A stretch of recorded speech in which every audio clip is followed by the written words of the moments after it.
Bem, amigos do Bola Presa, estamos de volta com mais um 15 Minutos. Eu sou o Denis. E eu sou o Danilo. Hoje vamos falar sobre Leste versus Oeste, que é um assunto recorrente pra gente. Quem sabe muito bem disso são nossos amigos assinantes, porque o primeiro podcast especial já tá na edição 58, sei lá. Mas o primeiro foi pra discutir por que o Oeste é melhor do que o Leste há 20 anos. Porque é um debate tão clássico pra quem acompanha a NBA que a gente achou que era um tema bom o suficiente pra inaugurar o nosso conteúdo especial. E desde então, foi isso em 2016, o Oeste continua ganhando do Leste todo ano. A gente tá falando de confrontos diretos, tipo, todos os jogos de times do Oeste contra do Leste na temporada regular, não o campeão. Isso não quer dizer que não existam times bons no Leste, né? O Bucks foi campeão. Exato, tem sempre times do Leste que estão lá no topo. Mas quando você pega toda a conferência e coloca as duas pra brigar, o Oeste é sempre muito superior. Porém, nessa temporada não. Até agora, nessas 4 primeiras semanas de temporada 21-22, o Leste está com 31 vitórias e 25 derrotas no confronto direto. Então, liderando. Porque é um número considerável de jogos. Não é uma temporada que tenha muitas coisas estranhas fora da curva, né? Números bizarros, né?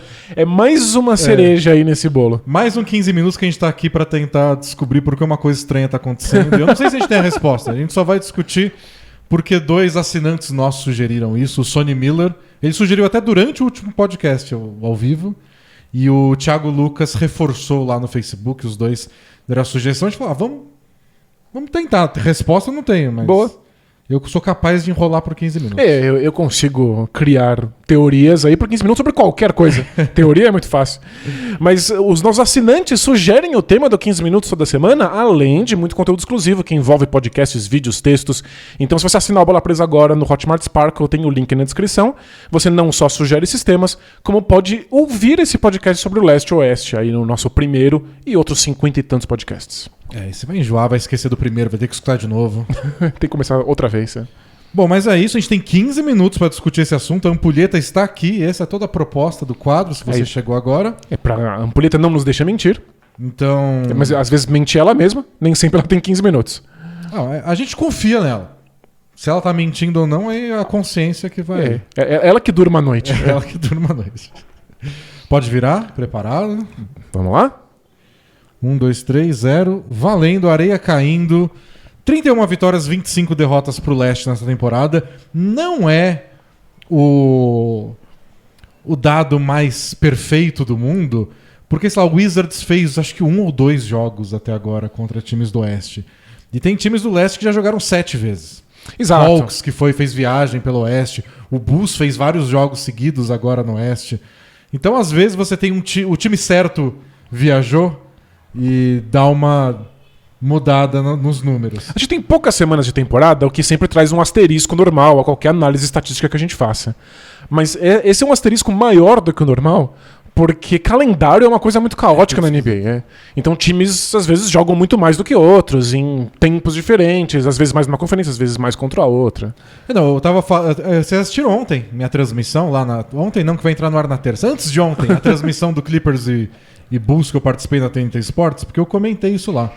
Que o Clippers tinha 12 jogos até então na temporada. 6 foram contra Blazers e Wolves. 6! Metade contra dois times ruins. Não que o Blazers seja péssimo, mas não começou bem a temporada. O que? E o Clippers ganhou 5. Atrapalha qualquer tipo de percepção que a gente possa ter sobre esse time. Minha análise do Clippers eles são muito bons contra o Wolves e o Blazers. É uma análise muito específica. Então é claro que a gente tem que levar com alguma ressalva os números entre conferências até aqui. Mas o fato de que esse número, como esse número está fora do que costuma ser, acho que vale a gente ter alguma atenção. Na temporada passada, por exemplo, nessa altura do ano, depois de 4 semanas, o Oeste já estava liderando. No ano retrasado, o Oeste estava liderando. É porque o Oeste lidera com tanta folga há tanto tempo que qualquer trecho de tempo em que o Leste esteja na frente é fora da curva. Desde o ano 2000, gente. Desde o ano 2000, só uma vez o Leste acabou a temporada com mais vitórias que derrotas no confronto direto. Qual foi esse ano? Foi a temporada 2008-2009. Foi a única vez. É que 2008 e 2009 foram quando tinha 3 candidatos a título no Leste. Foi contra o Cavs, Magic e o Boston Celtics. Eram times espetaculares e foram eles que deram conta. O Cavs ganhou 26 jogos e perdeu 4 contra times do Oeste. Impressionante. 26-4. O Magic ganhou 22, perdeu 8. O Magic na época do Dwight Howard. E o Celtics ganhou 21 e perdeu 9. Na época com o Kevin Garnett. E foram 3 dos 6 times que tiveram mais de 50% contra o Oeste. 2 times tiveram 50%, os outros 7 mais perderam que ganharam. Ou seja, essa trinca aí segurou nas costas esse recorde positivo. Né? Então o ponto fora da curva é o topo do Leste. Que se você vê nos outros anos, não mudou tanto. Não foram tão absurdos quanto nessa temporada. Mas a tendência do Leste nessas últimas 20 temporadas é ter 1, 2, às vezes 3 times muito fortes. Que são candidatos ao título. Que podem ganhar o título, como indiscutivelmente, ganharam várias vezes. Aí Pistons, Heat, o Cavs. Mas depois disso despenca. E talvez essa seja a diferença dessa temporada. O Leste tem 6º, 7º, 8º colocados que podem ir pro Oeste e ganhar jogos difíceis. Exato. A gente finalmente tem no Leste times que vão pros playoffs todos competitivos. Porque antes a gente tinha uns números meio absurdos. Tipo, em 2007, 2008, um time do Leste podia ganhar 37 jogos e conseguir chegar na pós-temporada. É absurdo. 37 é muito pouco. Se a gente fizer uma comparação, naquela mesma temporada, no Oeste, tinha que ganhar 50 jogos pra ficar em 8º. Então, campeonato. É uma diferença de 13 vitórias, que, inclusive, levou uma série de discussões na época sobre se a gente deveria abolir as conferências. Porque era tão desigual um time com 49 vitórias no Oeste não ir para os playoffs, um time com 37 no Leste ir, que talvez fosse melhor acabar com toda essa divisão. Tem time bom não indo e time ruim indo. Essa era a sensação que a gente tinha. E a gente até fazia uma piada no Bola Presa, de que não valia a pena você assistir nenhum jogo de playoff do 8º colocado do Leste. Não, era um time horrível. E o topo do Leste, como a gente disse, era bom. Então era muita discrepância. E como nos playoffs a gente tem que assistir muita coisa, esse era o dia de você lavar suas cuecas, levar a esposa pra jantar. Era o dia em que o 8º colocado jogava. Esse era dia livre. E aí uma coisa que acho que vale a pena a gente falar. Por que é relevante discutir Leste-Oeste? Porque dá pra pensar que é só um recorte arbitrário. Do tipo... esses 15 times, se você junta o recorde deles, é ruim, esse é bom, mas se eu separar por ordem alfabética? As primeiras letras são melhores. Mas parece que é só uma divisão aleatória geográfica, uma linha que você traçou, né? Mas acaba sendo diferente porque esses times se enfrentam nos playoffs.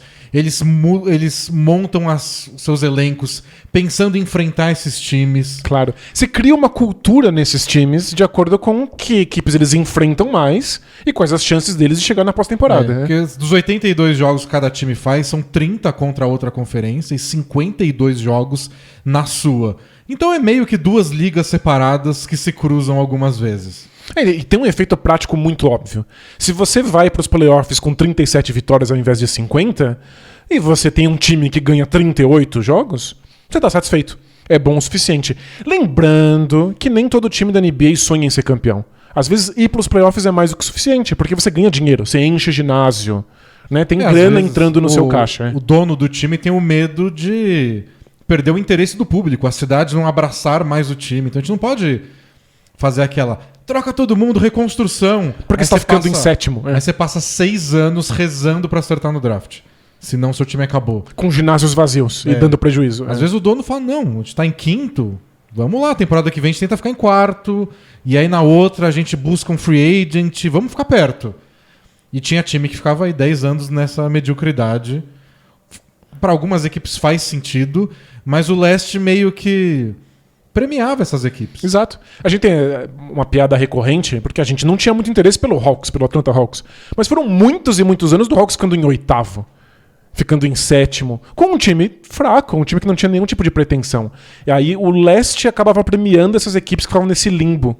Que eram equipes muito fracas, sem nenhuma chance de título, mas que iam para os playoffs e não estavam satisfeitas. Talvez se o Hawks estivesse no Oeste, ficasse em 12º, técnico ia cair, ia trocar tal jogador, porque não, alguma coisa tem que fazer.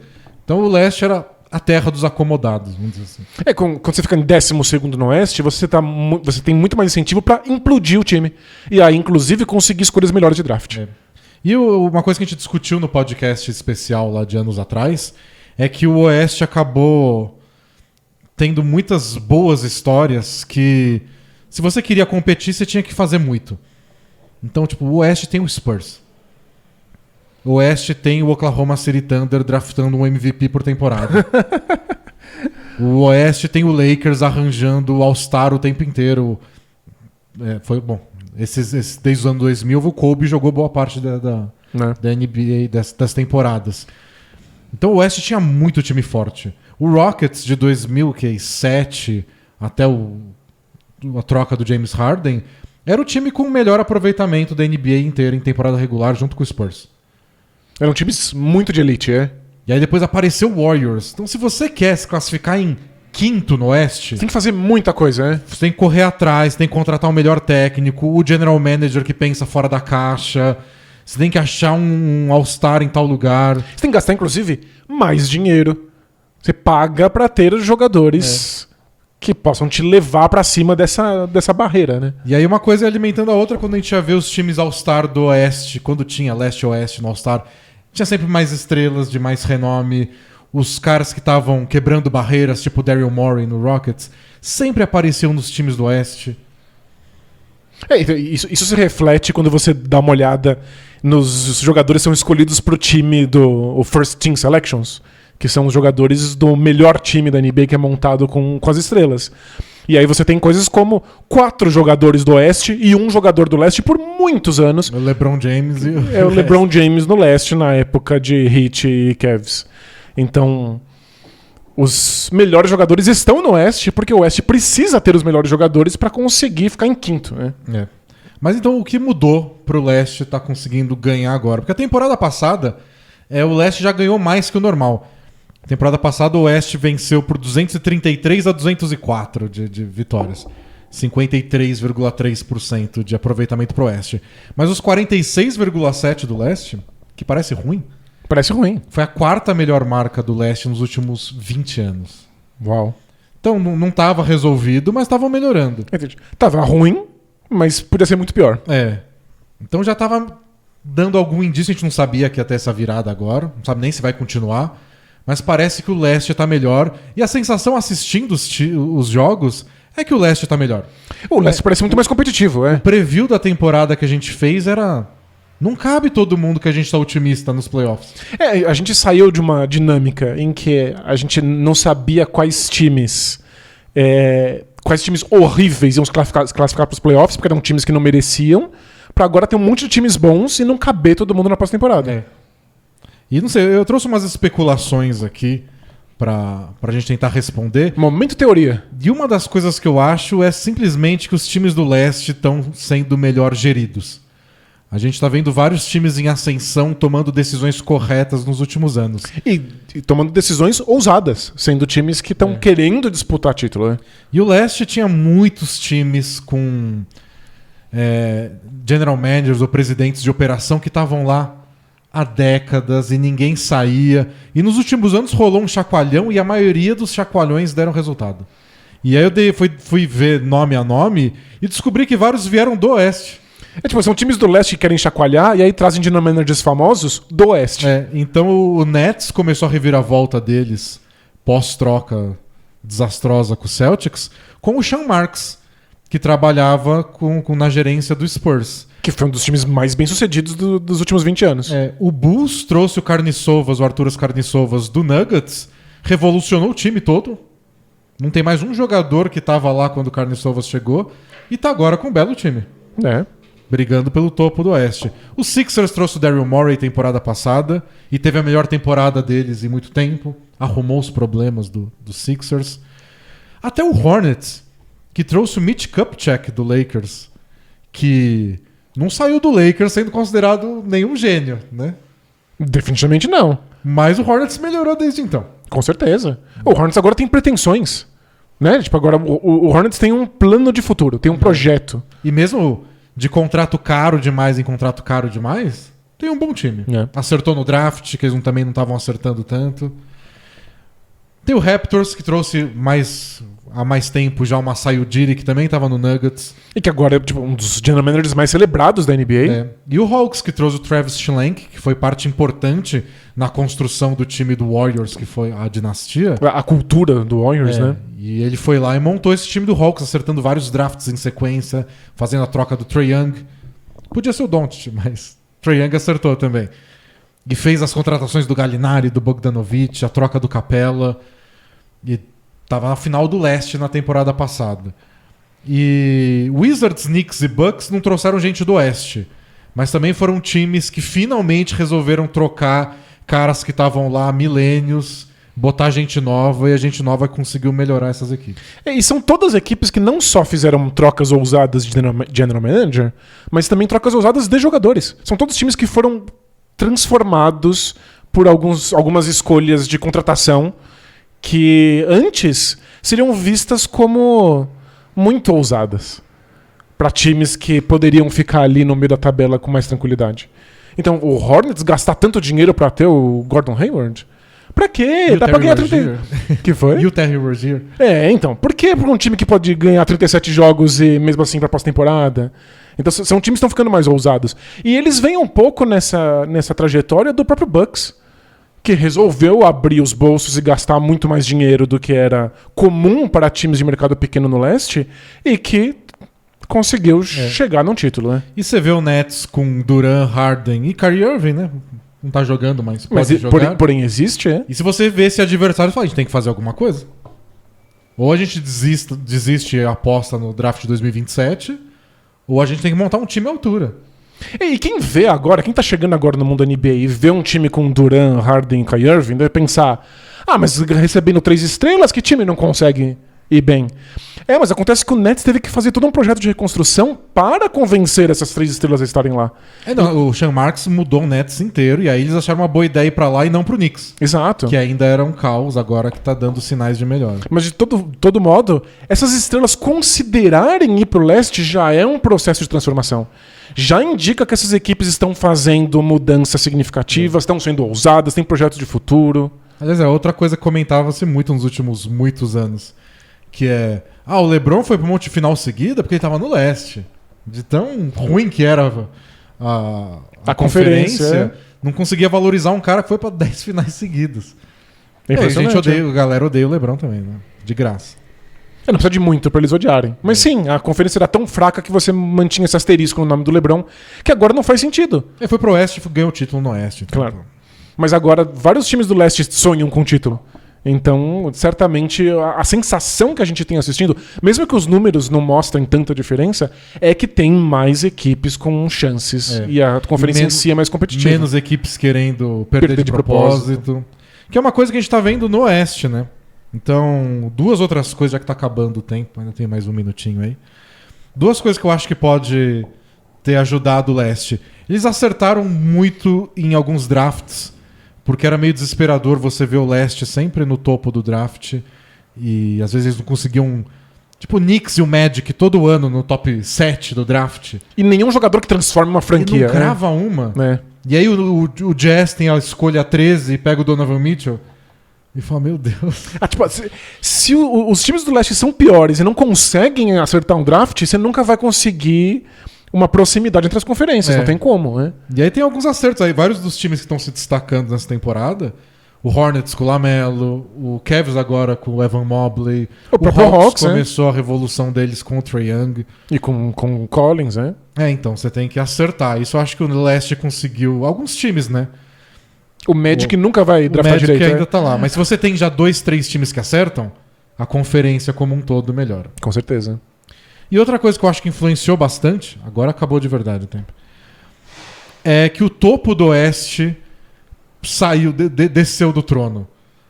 Porque Spurs, Rockets e Thunder, nos últimos 12, 13 anos... Eram times de elite. Era times de elite que você tinha certeza que iam estar lá em cima. E uma hora, a NBA é cíclica. Esses times eventualmente desmontam. Seja porque envelhecem, seja porque eles começam a diminuir um pouco o ritmo e as estrelas dessas equipes querem ir para outro lugar. Derrotas traumáticas que quebram a equipe. Às vezes você só não consegue mais pagar o preço que os jogadores de equipes muito vencedoras cobram. E aí esses 3 times agora estão lá embaixo. Os 3 não devem para os playoffs. Os 3 devem ser 3 dos piores times da Conferência Oeste. São times oficialmente em reconstrução, né? Porém, times que estavam lá embaixo no Oeste não deram esse salto para tomar o lugar. O cíclico deles é um ciclo bem longo. É verdade. Kings, Wolves, Pelicans. São times bem consistentes em ser horríveis. Então você soma isso, Kings, Wolves, Pelicans, Thunder, Rockets, Spurs, são 6 times terríveis. 6 times que a galera do leste vai lá e bate mesmo. A NBA é pensada para que esses times do topo eventualmente sejam puxados para baixo, e aí os times ruins tenham passado por um processo de reconstrução e já estejam prontos para abocanhar essa vaga que ficou aberta. Mas incompetência é incompetência. Tem times que só não conseguem. O sistema da NBA é bom, mas não é a prova de incompetência. Claro. E agora a gente tem incompetência no Oeste. E a incompetência de gestão era uma coisa muito típica da Conferência Leste. Bom, o Pelicans tentou trazer um cara do leste pra ajudar. O David Griffin, que montou o time campeão do Cavs. Desastre. Então eles vão ter que achar outra solução. Mas eu acho que é essa combinação. O Oeste não conseguiu se renovar quando os times dominantes caíram, então é muito time fraco. E alguns times do leste conseguiram levantar o patamar. E agora o leste tá mais competitivo. Se você quer ganhar alguma coisa, você tem que se reforçar, você tem que fazer uma boa troca. E essa competitividade vai se alimentando. Porque um time mira o outro. O Hawks não tá nem aí pro Warriors, pro Jazz. O Hawks tá olhando pro Nets, pro Heat, pro Celtics. Por isso que vale a pena separar uma conferência. É arbitrário, mas tem efeitos. É arbitrário, mas é o time que você vai enfrentar mais vezes. É o time que você vai enfrentar nos playoffs. Então tá um olhando pro outro. E aí se o que faltava era a primeira pecinha do dominó cair. Pra agora ter uma sequência boa de times. E a gente tem que sempre lembrar, a NBA ser cíclica significa que se você tem muito tempo com times perdendo de propósito, eventualmente eles têm que dar em alguma coisa. Então, tinha um monte de time fazendo o processo de tanking, de perder pra melhorar no draft no leste. Uma hora eles engrenam. Não dá pra eles perderem pra sempre. Só se for o Wolves. E o Kings? O Kings tá querendo ser a exceção que prova a sua regra. Exato. Só que eles estão na outra conferência. Bom, é isso, gente. Deu nosso tempo. Acho que a discussão foi boa. Outro tema, como a gente já falou de tantos outros aqui, que a gente vai continuar seguindo ao longo da temporada, mas eu acho que é sustentável. Eu acho que se o Oeste ganhar essa temporada, esse confronto direto, vai ser bem apertado. Pode ser uma anomalia, mas tem cara de ser tendência. Parece que é alguma coisa que, inclusive, deve ser mantida para os próximos anos. Isso. É isso, gente. Acompanha a gente aí. Amanhã tem prancheta aqui no YouTube. Quinta tem o ao vivo do podcast. Semana que vem tem mais. E se você é assinante, tem muito conteúdo. Aproveite. A gente se vê em breve. Tchau. Tchau, tchau!